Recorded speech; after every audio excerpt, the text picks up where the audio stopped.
Gets the win of the bragging rights over USA. Let's talk about our performance of the night now. Big story going into the Lakers game against the Trailblazers. It was all LeBron. There was no Luka Doncic coming off a back-to-back from the night before. Under 8 minutes left in the second. Lakers lead. Find James. Why not?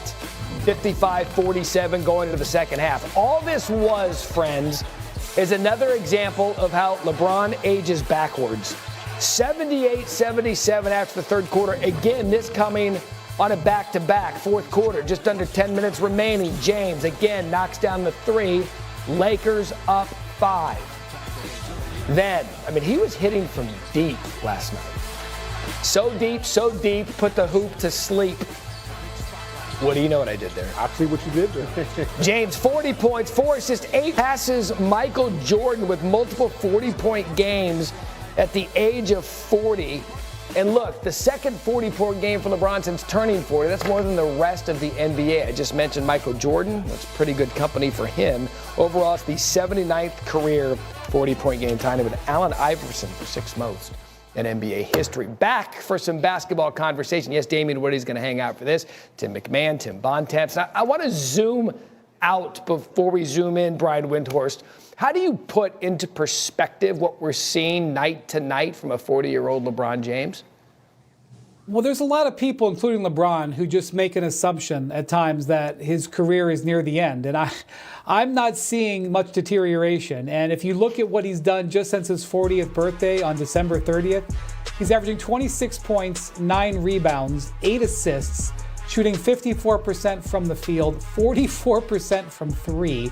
That's over 22 games. That's not a good week. He is not slowing down. The Lakers are 14-8 in those games. He has been absolutely awesome since his 40th birthday. And look, I know Luka is the story of the Lakers both now and into the future, but LeBron is also playing fantastic basketball. We should recognize that as well. Yeah, he showed it again last night. It's funny he mentioned that, Tim Bontemps, when we look into the future of the Luka trade, but we are all going to focus on the present because it was just done. People think maybe this could be the catalyst to put them on a run. But why is that the wrong way to look at the Luka-LeBron situation right now, which is in the present? Well, you look at this team, and they've got Luka Doncic, LeBron James, and Austin Reeves, all guys who need to have the ball together to be successful, right? And you have 3 guys who need to have the ball that much. There's going to be diminishing returns. That's why we've seen when one of those guys isn't playing, the other 2 look really good, right? Because ultimately, it's hard to have all of 3 of them firing on all cylinders all at the same time. And without Anthony Davis on this team, yes, they've been on a great run. Yes, their defense has been good lately.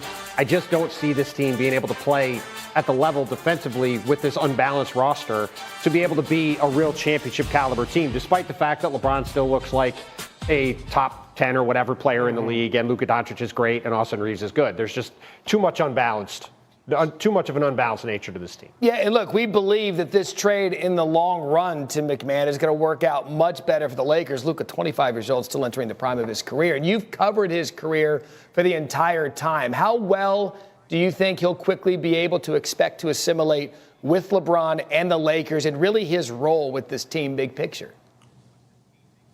Yeah, we saw Luka go through something similar a couple years ago when the Mavericks traded for Kyrie midseason. And really the mistakes that they made, or they deferred too much to each other. Also, the supporting cast was terrible. They were still a very good offensive team. Look, Luka and LeBron, these are 2 of the best basketball minds of all time. They will figure things out. One thing LeBron figured out real quick, if he runs, Luka's the best look-ahead passer in the league. You can expect to see a lot of that. How long is this going to take to really start cooking, though? That depends on when Luka Doncic gets back to being at the level that we've been accustomed to seeing from him. This is basically an early preseason stage for him, coming off the 4th calf strain he's had in a 2.5-year span, the longest absence that he's had. It's going to take him a little while to get his legs under him.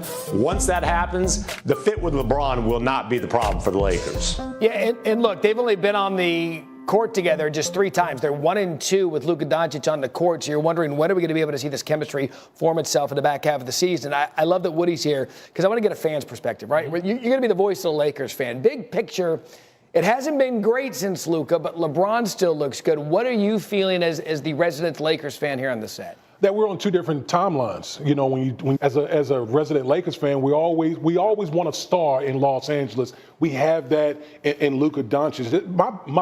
I don't even think the Lakers are contenders with how they're currently constructed right now. They're too small. They don't have any type of interior presence. And then I question.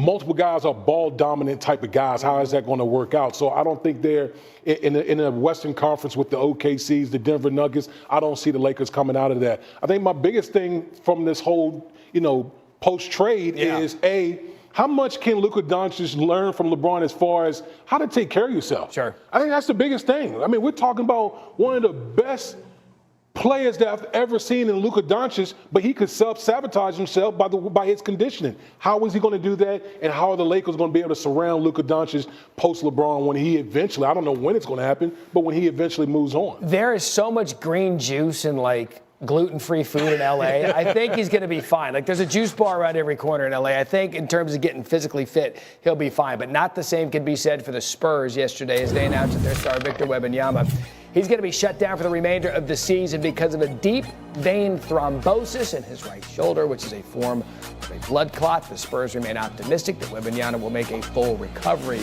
by the beginning of next season. So we'll talk about the impact of Wemby's injury in a minute, but let's first talk about him through his first couple of games. And Wendy, how would you frame Wemby's first, let's say, 1.5 seasons in the league? Yeah, it's still disappointing to talk about his second season being over, but that is the case. And this is a guy who came into the league with enormous expectations, arguably the biggest since LeBron. And, the last guy who kind of had this tag was Zion Williamson, that there was a lot of excitement about. And, comparing him to Zion, you look at the massive impact he's made, not only on the Spurs, but on the league. He is putting up defensive metrics that we've almost never seen before for someone his age, and certainly among some of the best defensive centers ever, even though he's only 21 years old. And so the excitement level of him is so immense because he's over-delivering on high expectations already.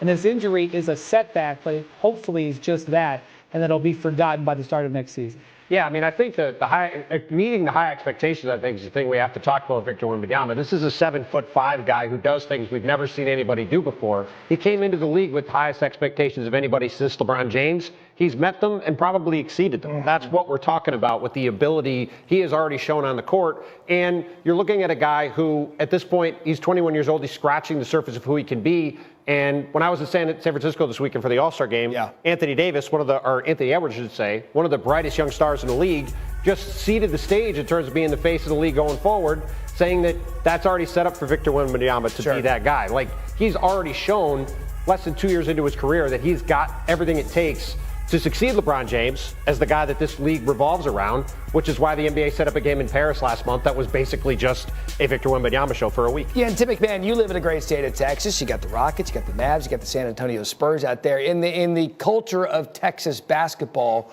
where is Wembanyama big picture in that really, really big state that's got a lot of good hoops? I mean, he's got a chance to be right up there with the Dirk Nowitzkis, with the Akeem Olajuwons. He's got a chance to be maybe the best player ever to play in this great state. But you got to be patient. It's going to take a little bit of time. Obviously, this is a setback. He's going to have to get his nose blooded a little bit in the playoffs, and the guys around him are going to have to grow with him. The Stephon Castles, whoever they get, maybe two guys that they get in this year's lottery. But the Spurs are on the path to contention. I just don't think it will be on Wemby's rookie contract. Wendy, quickly, he mentioned the lottery. What might this do for the Spurs draft position? Well, right now they've got the 10th highest lottery odds. I know that there's an instantaneous concept that they would sort of tank. I don't think they're really going to go